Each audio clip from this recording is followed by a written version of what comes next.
Do you have hardwood floors and not sure what to do about the condition of them? Stick around as we get into that in the question of the day. What's going on, guys? Matt in the Hat, Matt Johnson Real Estate, powered by Keller Williams Diamond Partners. You are tuned in to the Hot List. I come to you on Monday through Friday around 12 o'clock Central Standard Time. We hang out and talk real estate. We talk properties new to the market with recent price reductions or something unique about the property that I want to share with y'all and want y'all to know. I also answer a question of the day that is submitted by a listener of the podcast. And to find out how you get more information on getting your question submitted, just hang out with me till the end. Finally, I recognize and thank a sponsor of the week each and every single week. If you're curious about becoming a sponsor of the week and what it takes to be featured on the hot list, wait for a few minutes and I will get you some information. So, what is going on, guys? It is the first Monday after Valentine's. Hopefully, you had a fantabulous Valentine's and were able to spend that quality time with your Valentine, whether it was simply a movie at home, dinner for two, or maybe a trip somewhere that you've wanted to go for a while. Whatever it is, hopefully you got that quality time with your significant other and you absolutely enjoyed it. The property that we are talking about today is a newly listed property. The address is 2813 Rio Vista Drive right here in Emporia. This is a 5-bed, 2.5-bath house. It has an attached 2-car garage. It's got 2,236 square feet of finished space. And it's currently listed for $207,500, courtesy of Coldwell Banker Emporia Real Estate. This house is a ranch-style house, and I'm actually very familiar with the neighborhood that this is in because I used to live in that neighborhood. This is about a half a block from actually where I grew up. So this neighborhood, very quiet neighborhood, very established neighborhood as well. Close to several amenities. It's close to Jones Park that has ball diamonds. It's got playground equipment. It's got shelters, ponds, and 3 disc golf courses located at this park. Close to shopping, restaurants as well. So, and of course, a couple schools. So very, very great neighborhood, very quiet neighborhood as well. The entire house is turnkey ready because almost everything in the house has been updated. It's got a fully finished basement, a porch on the front, got a fireplace in the living room, and a fenced-in backyard. So if you have any questions about the property, all you have to do is just click on the link in the description. That's going to take you right to my website so you can see the property for yourself. And if you have any questions, please feel free to reach out to me through the website, or you can come back here to wherever you're listening and shoot me a message. Just a quick reminder, the link for this house will work as long as the house is active and for sale. Once it goes under contract, the link will not work because the house will no longer be available. If you're a pre-approved buyer and not currently working with another agent, I would be happy to set up a time and schedule a showing for you to see the property for yourself. Before I get to the question of the day, I do want to recognize and thank our sponsor of the week this week, and that is Seimears Construction. They are one of the companies that's on my 5-star vendor list. A number of friends as well as past clients have used them. They do things like excavating, basements and foundations, water lines, sewer lines, remodeling, and a number of different items when it comes to residential construction. There's a ton of stuff that I could talk about with them. To make it easier for you, I've included a link in the description that's going to take you right to Seimears Construction's website, and you can dig a little deeper for yourself, or you can call Jonathan directly, 620-412-3614, and schedule an appointment with him and see what he can get done for you. If you're interested in becoming a sponsor of the week and want some additional information on what it takes to qualify and be a sponsor of the week, all you have to do is shoot me a message or drop it in the comment wherever you're listening to this. I'll be happy to have a in-depth conversation with you and let you know what it takes to become a sponsor of the week and be recognized by the hot list for an entire week. All right, that brings us to my favorite portion of the show, and that is the question of the day. The question of the day is submitted by a listener of the podcast each and every single day. Monday through Friday, I do this. I get asked a question. Sometimes you guys know that those questions build off of one another, which is mostly what this week has become and is turning into. So if you have a question of the day, not sure where to start, and you have a question about real estate in general, I would be happy to be your real estate resource that you start with and reach out to. All you have to do is shoot me a message wherever you're listening to this, and I will be happy to answer your question for you, as well as use that for content and future episodes like this one, because without your questions, I'm not able to continue doing these episodes. So the question of the day: how do I refinish hardwood floors? Well, as somebody who has never done this before and who has shown plenty of houses that have original as well as refinished hardwood floors, I figured I would definitely take a stab at this. This took some research as far as reaching out to people and research online. Whether you live in an older home and you're wanting to renovate the house, or maybe you're a flipper and you want to just spruce up that floor, refinishing hardwood floors is a great way to make that space feel brand new. First, just make sure you want to assess any damage to the floors, any type of minor scratches, dings, or maybe you have a dull finish. You may be able to simply buff that out and add a new coat of varnish. If your floor needs a whole new makeover, you can do it either DIY style, or you can hire somebody to do it. The costs for this were all over the board, as little as costing $700 doing it yourself, clear up to over $2,000 for hiring a professional. Also keep in mind with this, there's going to be some prep work. So it's going to be very similar when you're going to, if you've ever painted your house, about 90% of the job is actually prep work and thoroughly cleaning the floor before you actually get the job done. You also want to touch up some deep scratches, which is what I'll go into, and rough up the existing floor for that new finish again, which I will also go into. I do want to add one word of caution when doing this. Each time you sand your floor down, you remove some of the wood. So for a solid hardwood floor, this can be sanded several times before there's the potential for a problem.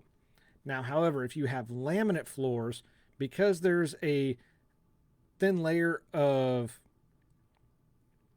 good looking wood veneer over a plywood base, this veneer can be sanded once, maybe twice, before that plywood is exposed and ruins the floor. So what we're going to talk about today and get into are going to be 7 steps to refinish your hardwood floors. Starting off with number 1, prep the room. When you prep the room, you want to remove all the furniture, all the window treatments. And what I mean by window treatments, that's going to be blinds, curtains, whatever you have, as well as rugs. You want to cover any of the vents and electrical boxes. So with those vents, you want to pull the register out, put some plastic sheeting inside, tape it off, and take some painter's tape, cover the electrical boxes. This prevents dust from traveling into your electrical work or through the ductwork. wherever you're refinishing, make sure that you tape off the rest of the house with some plastic sheeting. This will help keep the sawdust contained because you're gonna kick up and create a lot of sawdust with this. Also, don't forget to remove the baseboard. This allows you to get as much of the floor as possible and get right up next to the walls. Just as a quick side note, as someone who just recently had to pull baseboard to install flooring, number the baseboard or label it wherever you pull it from. That way you know where that piece belongs in that particular room. Just makes it a little bit easier. You don't have to search for everything. Number 2, patch and repair. Like I kind of mentioned in the intro to this, you want to check the floor for any type of large holes or cracks and repair these using a wood filler and a putty knife. If your floor's got significant damage to it, I would recommend using a trowel filler. This is just a thinner wood filler, and it spreads and covers larger areas. Floors with less damage, you can just do a quick patch with a smaller putty knife. You'll want to let the filler dry a little bit. Wipe down the floor with a damp cloth. This helps remove any of the debris or dust that's created from that filler, and make sure that it's fully dry before you start sanding. Which takes us to number 3 on the list, sanding the floor. Now, there's typically 2 types of sanders that are used when doing something like this, and those are drum sanders or belt sanders. A drum sander is very similar to a floor buffer, maybe a challenge to control if you're unfamiliar with it, and this could potentially damage your floor if you use it incorrectly and aren't 100% sure how to do it. While belt sanders are a little bit smaller, they're easier to manipulate because they're handheld. There's a lot of crouching or kneeling involved, so there's a little bit of give and take depending on which route that you go. Either way, what I would recommend is practicing on a piece of scrap wood, whether that's a 2x4, a scrap piece of plywood, whatever it is, until you get the hang of it. Just practice on one of those. If you're using the drum sander, you're going to want to start the motor and move forward slowly. You have the option to engage the sander once you're moving, and you want to disengage it before you stop. Because you're going to be kicking up sawdust, I would recommend also definitely a respirator and maybe some eye protection. With these sanders, you're going to use a few different types of sandpaper. The recommended one starting off with is a 40 grit sandpaper. This is very coarse, very heavy duty, and this is what's going to remove remove scratches and dings from the floor. You want to move with the grain of the wood in about 3 feet to 4 feet sections.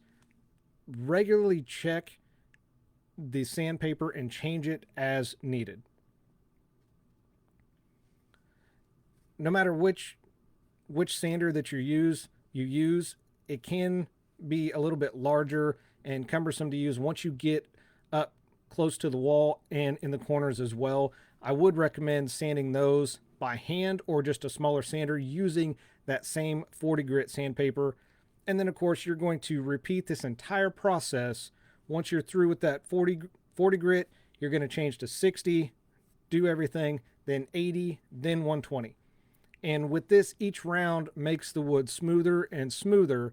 And then once you finish up with that 120 grain, you're going to vacuum up all the dust and wipe the dust from the floor just in between each step. That way you know where you've been and you have as clean a floor as possible in between each change.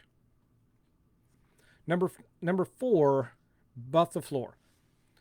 Buffing the floor removes tiny sanding marks and it gives the floor that smooth finish look. You can rent a floor buffer which I would recommend because not many of us have a floor buffer just, sitting in our garage at home. And with these, what you want to do is start at one wall, move backward across the room, swing the buffer left to right, and pass over each area once, maybe twice. If you're not familiar, and the reason that you only want to do it once or twice, if you go over too many times, you might cut through the finish and just defeat the entire purpose of what you're doing. For those that aren't familiar with the floor buffer, or maybe you aren't able to rent one, those pole sanders that you've seen that you can, reach up the wall or the ceiling, these are pretty ideal.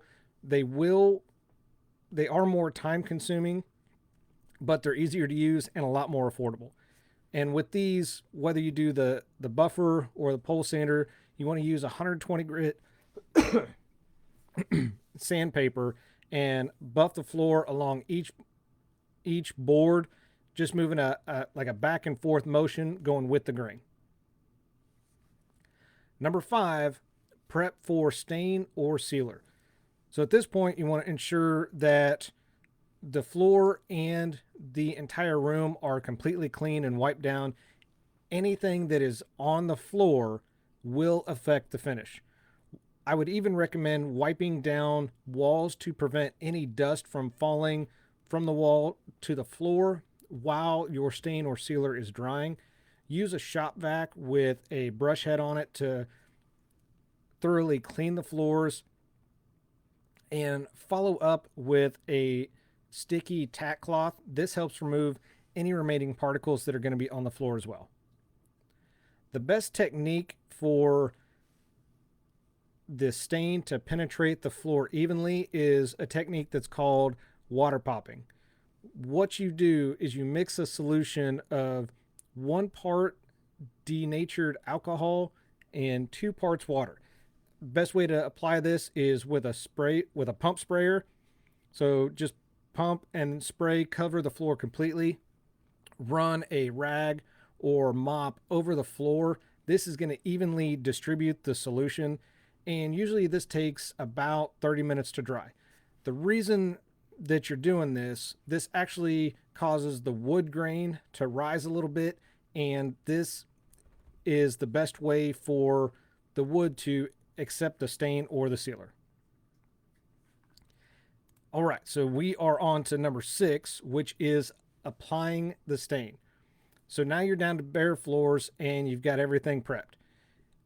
When you apply the stain, this is going to change the color of the wood.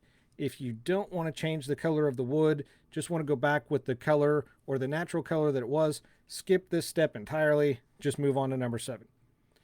With this, an oil-based stain is recommended, ensuring that your area is properly ventilated. You wear a respirator mask just because of all the fumes that are going to be contained in the room, and use a lamb's wool applicator or staining sponge. What you want to do with this is work from the furthest corner of the room towards the door so you don't trap yourself in the room. You want to apply the stain in the same direction, 3 to 4 foot sections at a time, and wipe away any excess stain from the floor before you move on to the next area. Once your floor is stained, let it dry for 24 hours. If it's not the color that you want, maybe you want a little bit darker, then you may need to apply a second coat to get that right color. And finally, number 7, seal the floor. After the stain dries, if you stained it, of course, you want to finish by sealing the floor. Sealing protects the floor from any type of water damage, dings, as well as scratches. This also adds a nice shine to the floor and really brings out the beauty of the wood. The most popular hardwood sealer is polyurethane. It's available in water-based or oil-based, and this sealer actually sits on top of the hardwood. It actually doesn't soak in, and what that does is offers excellent protection against water as well as scratches.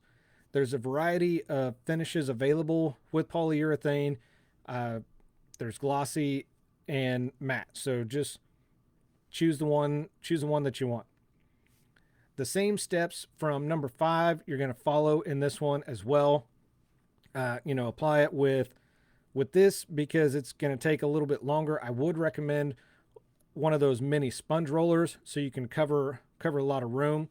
And you also may need to use a paintbrush for some of the edges and corners of the room.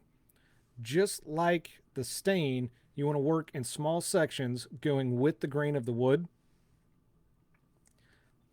Also, just a quick note that polyurethane does require multiple coats. Wait till it is fully dried, and once it's dried, in between each coat, you could take a buffer and just take it to the floor, and that's going to make it shine. Obviously, more coats of polyurethane are going to equal greater protection, just depending on how many coats that you want. This is also very similar to applying the stain. You want to work from the farthest corner towards the door, again, so you don't trap yourself in the room. Wait 24 hours for it to completely dry. Before you start moving everything back in there, I would recommend waiting a full 72 hours before replacing any furniture or rugs. So there you have it. Those are the 7 steps to refinishing your hardwood floor. Again, number 1, prepping the room. You want to take everything out, tape off the area that you're doing, whether you're doing 1 room at a time, 2 rooms at a time, whatever the case may be. Just tape it off so you can find the mess and the sawdust to 1 room.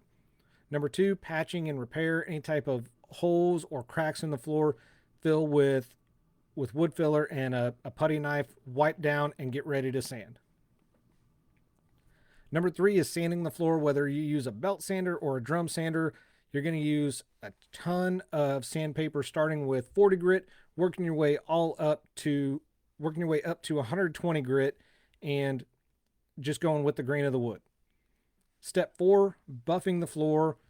Whether you use a pole sander or rent a buffer, you want to use 120 grit sandpaper and buff along each board, moving back and forth with the grain.